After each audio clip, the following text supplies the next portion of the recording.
hari ini sedang berlangsung upacara serah terima jabatan Kasat Reskrim Polres Jawa Barat ya, dan juga Kapolsek Bubon, Kapolsek Waila, dan juga Kapolsek Sungai Mas, dan juga Kapolsek Kuala Timur, Kapolsek Kawenambas, dan Kapolsek Pantai Cermin di Mapolres Jawa Barat sedang berlangsung saat ini.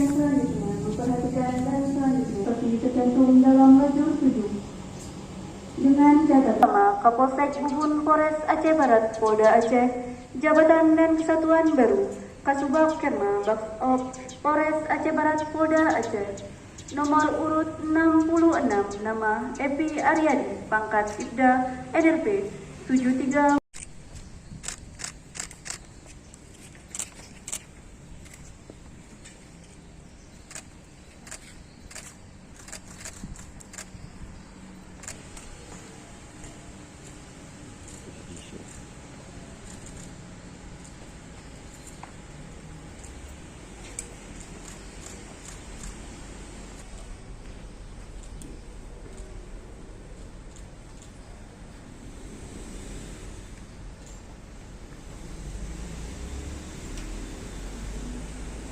Pergeseran ini adalah yang pertama untuk penyegaran organisasi dari bidang sumber daya manusia, jadi dengan harapan para pejabat baru dapat lebih dinamis, lebih semangat, dan dapat membangun Polres Aceh Barat yang lebih baik. Yang kedua, pergeseran atau mutasi ini adalah sebagai pola baru atau agen-agen perubahan baru dari segi metodologi atau dari segi kinerja, sehingga nanti pejabat baru ini diharapkan dapat membuat inovasi, dapat membuat terobosan-terobosan yang positif sehingga masyarakat Aceh Barat dapat melayani dengan baik dan program-program dari Kabupaten Aceh Barat dapat terlaksana dengan maksimal.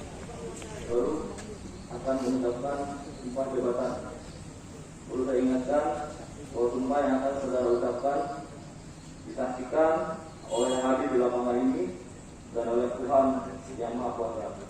Oleh karenanya, apabila saudara-saudara melanggar sumpah ini, maka akan menjadi konsekuensi pribadi di dunia maupun akhirat. Oleh karena itu, bersiaplah saudara-saudara mengucapkan sumpah menurut agama masing-masing.